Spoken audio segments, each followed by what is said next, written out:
Assalamualaikum warahmatullahi wabarakatuh.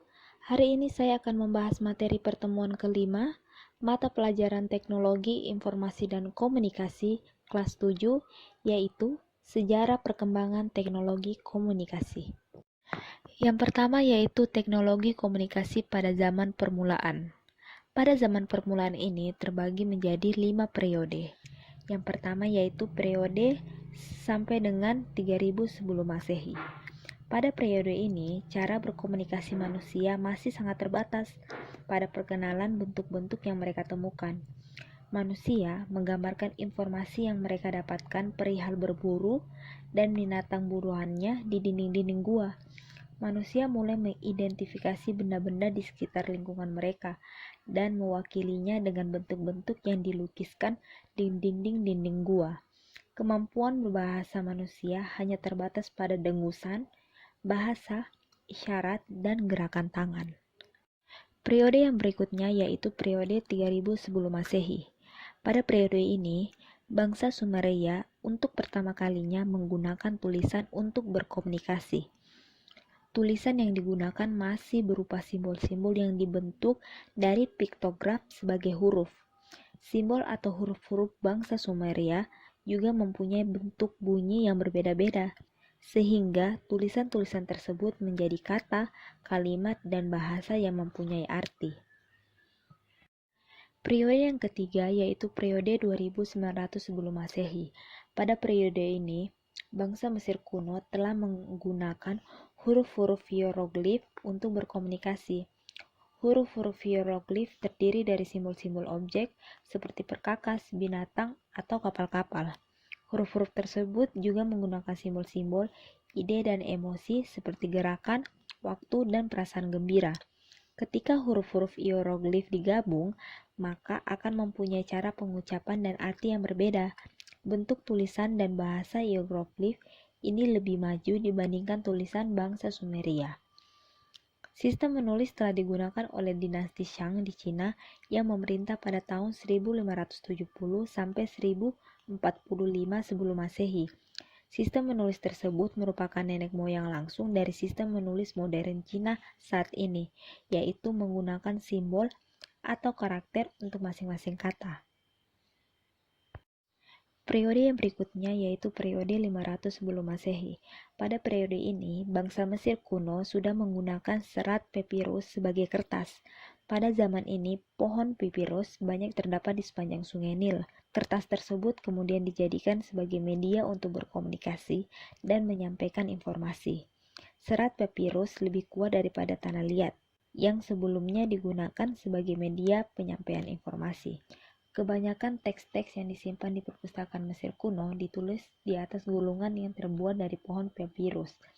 Dengan cara melapisi, membasahi, dan mengeringkan, orang Mesir kuno mendapatkan permukaan yang baik untuk menulis. Gulungan tersebut membuktikan daya tahan dan kualitas kertas papirus. Periode yang terakhir yaitu periode 105 Masehi. Pada periode ini, bangsa Cina menemukan kertas. Kertas itu terbuat dari serat bambu yang dihaluskan, disaring, dicuci, kemudian diratakan dan dikeringkan. Penemuan ini juga memungkinkan sistem percetakan yang dilakukan dengan menggunakan blok kayu yang ditoreh dan dilumuri tinta atau yang sekarang dikenal dengan sistem cap. Pada periode 105 Masehi juga ditandai dengan penggunaan sistem bilangan 9 digit oleh bangsa Hindus di India. Sistem bilangan 9 digit ini digunakan sampai saat ini. Perkembangan teknologi komunikasi yang kedua yaitu telegraf. Telegraf pertama kali ditemukan oleh Samuel Finley Brace Morse, seorang peneliti Amerika pada tahun 1837 dan di Inggris pada tahun yang sama oleh seorang fisikawan Sir Charles Waterstone yang bekerja sama dengan seorang insinyur Inggris, Sir William Peacock. Telegraf kemudian menjadi alat komunikasi yang penting pada pertengahan tahun 1800-an sampai dengan pertengahan tahun 1900-an. Morse menggunakan kode-kode sederhana untuk mewakili pesan-pesan yang ingin dikirimkan dengan menggunakan pulsa listrik melalui kabel tunggal. Kode-kode yang digunakan Morse kemudian dikenal dengan kode Morse, dan kode ini masih digunakan sampai saat ini.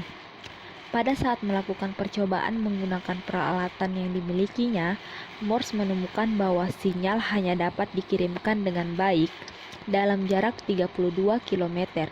Untuk jarak yang lebih jauh, signal yang diterima menjadi terlalu lemah untuk direkam. Morse kemudian membangun peralatan relay yang ditempatkan setiap 32 km dari stasiun sinyal. Relay tersebut berfungsi untuk mengulangi sinyal yang diterima dan mengirimkannya kembali ke 32 km berikutnya. Relay terdiri dari switch yang dioperasikan secara elektromagnet. Sistem telegraf kemudian segera digunakan untuk bisnis yang membutuhkan pengiriman pesan secara cepat dengan jarak yang jauh, seperti berita untuk surat kabar dan pesan untuk perjalanan kereta api. Telegraf memungkinkan perusahaan-perusahaan menjalankan bisnis secara global untuk pertama kali. Hal ini karena perubahan harga dapat dikomunikasikan secara cepat. Telegraf juga mendorong terjadinya pengaturan ulang pasar komoditi di Amerika. Harga menjadi seragam dari kota ke kota dan perdagangan berjangka pun mulai dilakukan. Sebuah ruangan telegraf kemudian dibangun pada tahun 1844.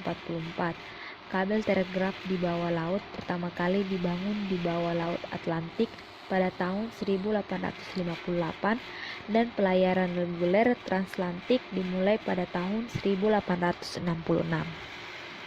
Perkembangan yang berikutnya yaitu perkembangan telepon. Telepon lahir dari penemuan Alexander Graham Bell. Sejak umur 18 tahun, Bell telah bekerja untuk mewujudkan idenya mengirimkan suara.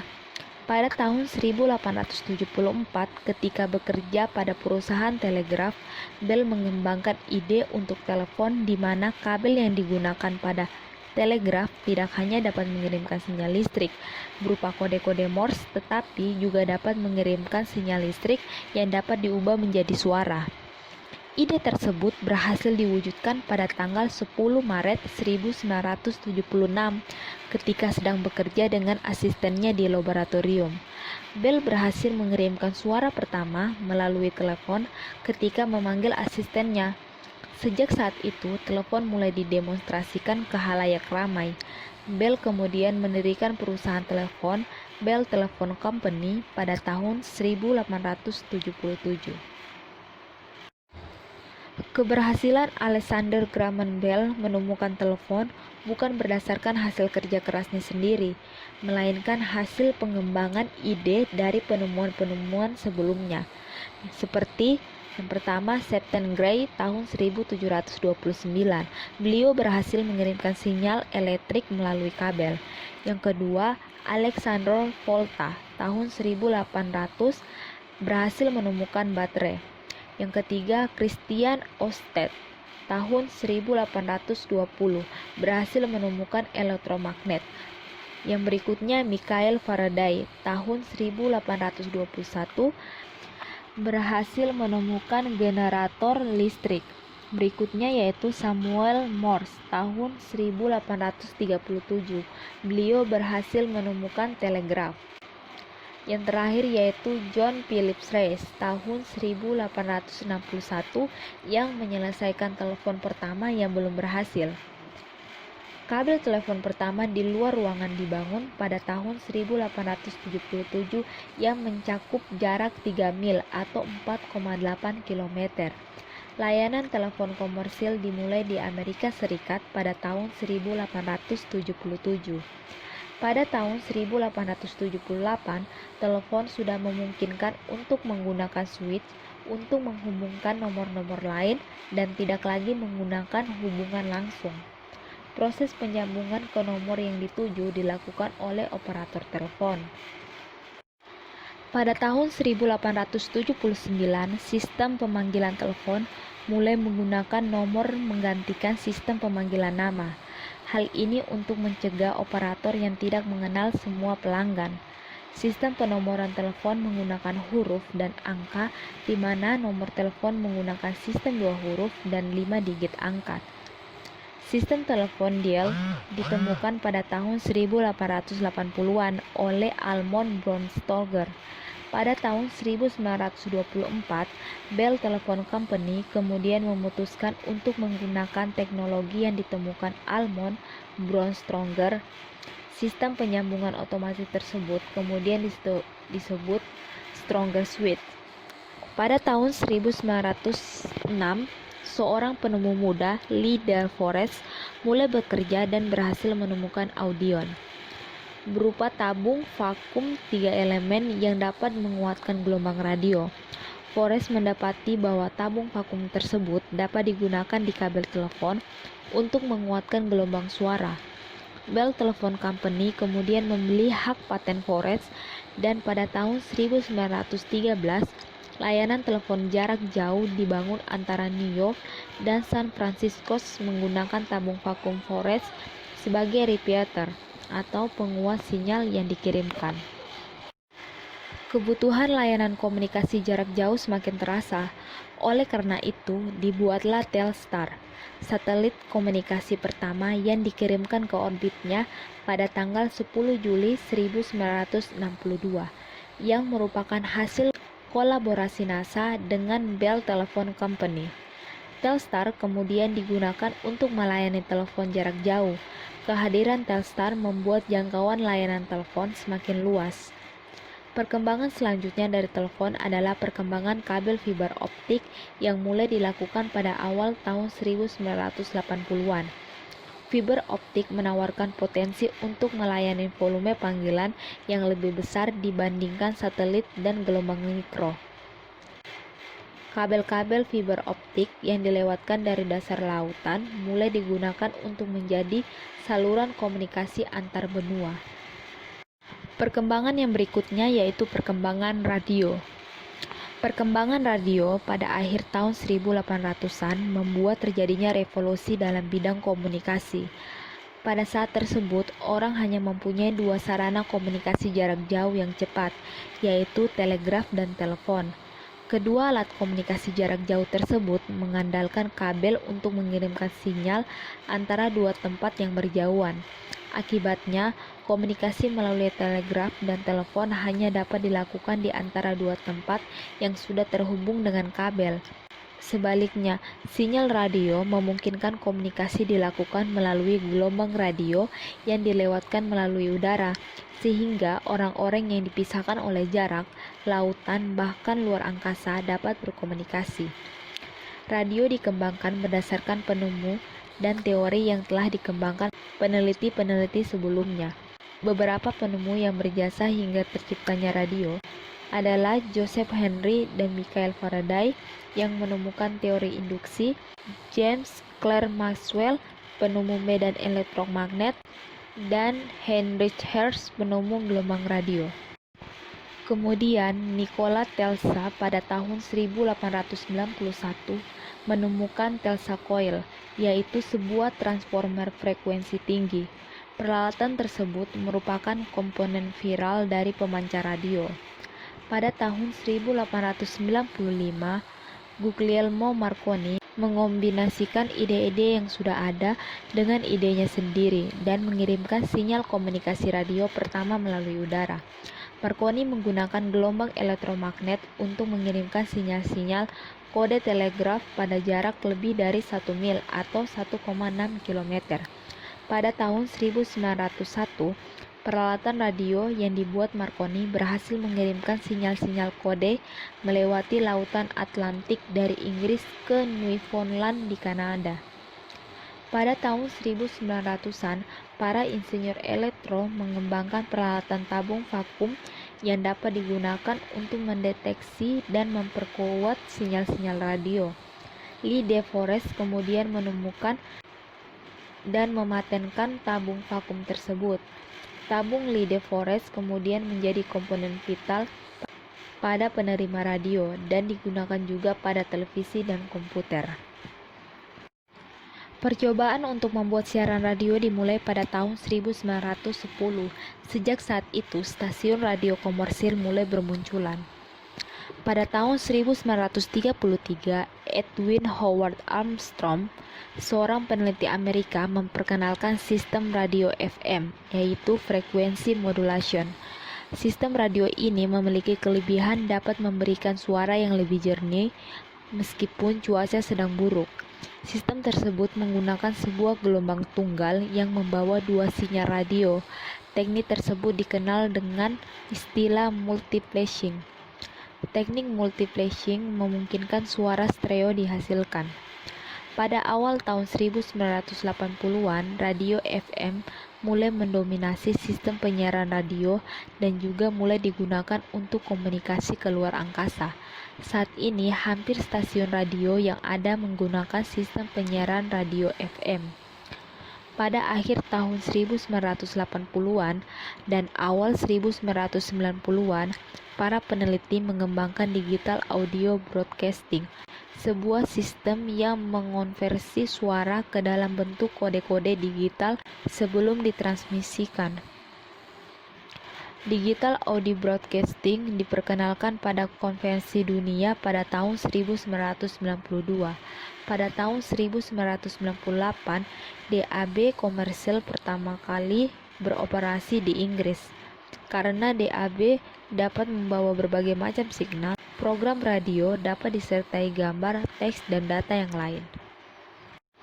Kelemahan siaran radio adalah jarak tempuh sinyal yang terbatas dan terbatasnya kanal frekuensi yang dapat digunakan. Jarak tempuh sinyal yang pendek menyebabkan jangkauan pendengar yang dapat dicakup terbatas. Umumnya, stasiun radio yang ada hanya melayani pendengar di wilayah stasiun radio tersebut berada. Keterbatasan kanal frekuensi yang dapat digunakan menyebabkan stasiun-stasiun radio harus berbagi frekuensi yang ada. Jarak frekuensi yang terlalu dekat antara satu stasiun radio dengan stasiun lain dapat menyebabkan suara yang tumpah tindih. Kedua kelemahan di atas ditambah dengan perkembangan teknologi internet menyebabkan saat ini perkembangan radio internet. Radio internet adalah siaran radio yang dilakukan dengan memanfaatkan jaringan internet. Di Indonesia, telah banyak stasiun radio yang tidak saja siaran melalui udara, tetapi juga telah siaran melalui internet. Hal ini menyebabkan pendengar dari mana saja dapat mendengar stasiun mereka. Perkembangan berikutnya yaitu televisi. Pada tahun 1884, George Eastman menemukan film foto yang fleksibel. Kemudian, pada tahun 1888, Eastman membuat kamera Kodak, yaitu kamera pertama yang didesain untuk film roll. Di pihak lain, pada tahun 1887, Thomas Edison menemukan dan mematenkan kamera untuk gambar bergerak. Kemudian, untuk menampilkan gambar bergerak yang dihasilkan, Edison membuat sebuah mekanisme yang disebut kinetoskop. Peralatan ini bekerja dengan cara melewatkan film melalui lubang pengintip. Meskipun hanya satu orang yang dapat melihat gambar bergerak setiap waktu, namun gambar yang dihasilkan lebih jelas daripada yang ditampilkan oleh proyektor. Pada tahun 1991, William K. L. Dickson berhasil mengambil gambar bergerak selama 15 detik menggunakan kamera bergerak yang dibuatnya yang disebut kineograf. Pada tahun 1995, gambar bergerak didemonstrasikan pertama kali di depan umum di Prancis. Pada tahun 1897, Ferdinand Braun berhasil mengembangkan sebuah tabung kodota sinar X. Tabung kodota sinar X tersebut digunakan untuk membuat gambar televisi pada tahun 1907. Pada tahun 1927, film-film yang disertai suara mulai dihasilkan. Karena merasa tampilan televisi hitam putih kurang bagus, maka pada tahun 1938, George Valensi memulai memberi gagasan awal untuk membuat siaran TV berwarna. Pada tahun 1945, dunia pertelevisian mulai bergairah. Pada tahun 1953, siaran berwarna secara resmi tiba di Amerika Serikat, tepatnya pada tanggal 17 Desember 1953. Televisi kemudian menjadi alat komunikasi dan sumber informasi yang digunakan hampir di seluruh dunia. kualitas siaran, gambar, dan pesawat televisi yang digunakan terus berkembang, demikian juga dengan jumlah penggunanya. Perkembangan teknologi komunikasi yang terakhir yaitu telepon bergerak. Telepon seluler berkembang dari teknologi radio yang sudah ada sejak tahun 1940-an. Telepon seluler pertama digunakan pada tahun 1946 oleh polisi Swedia. Namun, kelemahan telepon ini adalah membutuhkan daya yang sangat besar. 6 buah panggilan saja sudah cukup untuk menghabiskan baterai mobil tempat telepon ini dipasang. Pada tahun 1950, Ericsson mengembangkan sebuah sistem telepon bergerak yang disebut MTA atau Mobile Telephone System A. Kebutuhan daya yang besar membuat berat telepon ini mencapai 40 kg. Generasi penerusnya yaitu MTB, Mobile Telephone System B, diperkenalkan pada tahun 1965. MTB sudah dilengkapi dengan transistor dan mempunyai ukuran yang lebih kecil namun masih mempunyai berat yaitu 9 kg, sehingga tidak praktis untuk dibawa-bawa seperti telepon seluler pada saat ini. Sistem telepon mobil ini hanya digunakan di mobil-mobil. Di awal perkenalan, pelanggan MTB mencapai 150 orang dan kemudian berkembang menjadi 600 orang pada saat ditutup pada tahun 1963. Teknologi seluler modern dimulai pada tahun 1947 ketika D. Haring dari Bell Labs menemukan teknologi sel heksagonal. Penggunaan sel heksagonal membuat tidak ada ruang kosong antara satu sel dengan sel lain.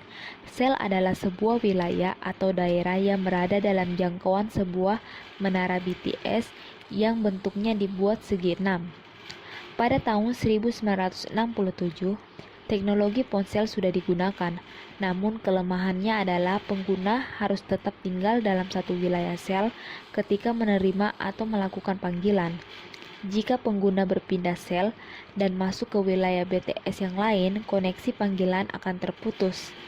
Pada tahun 1970, Edward Joel Amos, insinyur dari Bell Labs, menemukan sistem panggilan handoff. Sistem panggilan ini memungkinkan pengguna berpindah dari satu wilayah BTS ke BTS yang lain tanpa memutuskan panggilan. Telepon seluler generasi pertama. Telepon seluler yang benar-benar portabel, yaitu ringan dan mudah dibawa-bawa, diperkenalkan oleh Motorola pada tahun 1983. Perangkat ini diberi nama Motorola Dynatac 8000X. Motorola mengembangkan telepon ini selama puluhan tahun dan butuh waktu sampai 15 tahun agar dapat dijual ke pasaran dengan biaya penelitian lebih dari $100 juta. Dibandingkan telepon seluler sebelumnya, Dynatac 8000X dianggap sangat ringan pada waktu itu, dengan berat hanya 2,8 kg, dengan ukuran panjang 33 cm, lebar 4,45 cm, dan tinggi 8,9 cm. Sejak tahun 1963, pengguna telepon seluler tumbuh dengan cepat terutama karena sistem jaringan telepon seluler yang semakin baik, yang memungkinkan panggilan telepon dilakukan sambil bergerak dari satu BTS ke BTS yang lain tanpa harus memutuskan panggilan yang sedang dilakukan. Telepon seluler generasi kedua. Generasi kedua atau 2G diperkenalkan sekitar tahun 1990-an. Generasi kedua muncul dengan dua macam teknologi, yaitu GSM dan CDMA.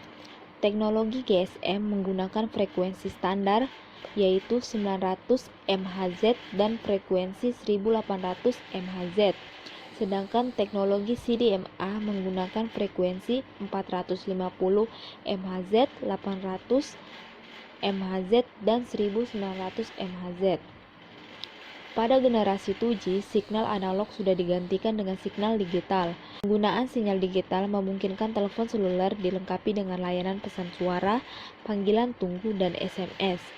Pada perangkat telepon seluler sudah mulai digunakan chip digital yang memungkinkan ukuran perangkat menjadi lebih kecil karena kebutuhan tenaga yang lebih kecil sehingga ukuran baterai dapat menjadi lebih kecil.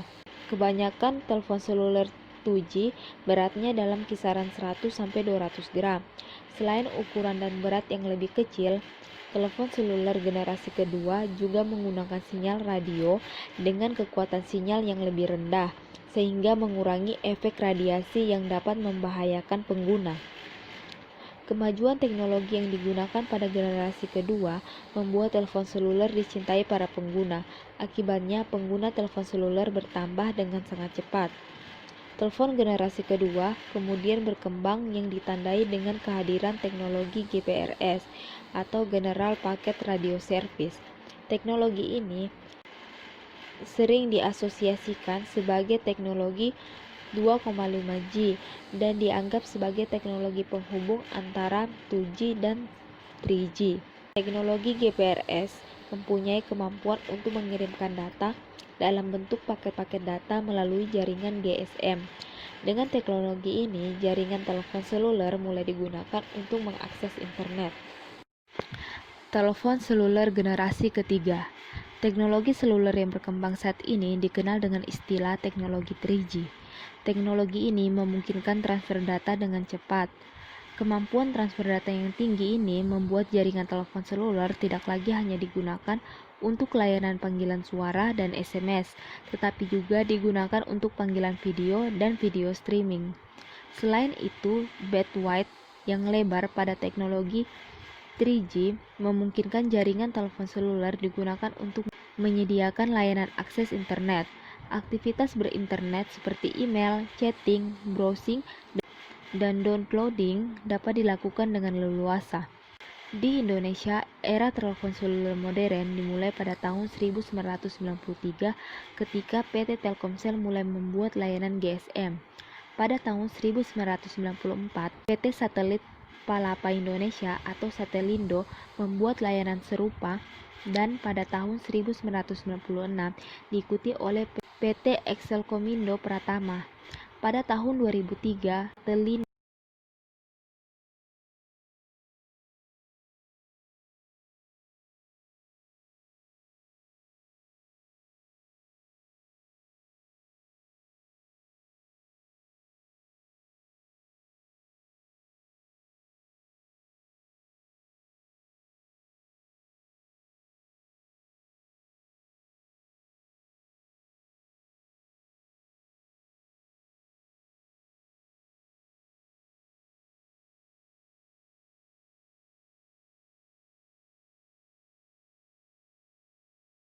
diakuisisi oleh PT Indosat.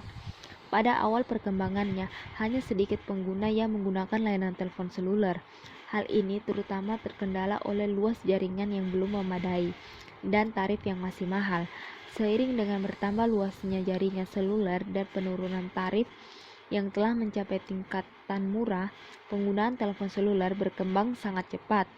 Pada tahun 2010 diperkirakan lebih dari 180 juta pengguna telepon seluler di Indonesia, baik yang menggunakan layanan GSM maupun CDMA, dan dilayani oleh 11 operator penyediaan layanan.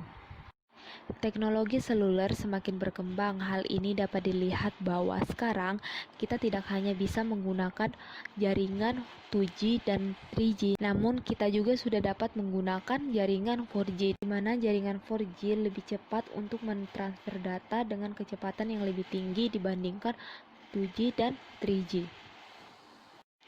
Cukup sekian pembahasan materi pada pertemuan 5. Untuk pertemuan selanjutnya akan dibahas di next video. Terima kasih. Wassalamualaikum warahmatullahi wabarakatuh.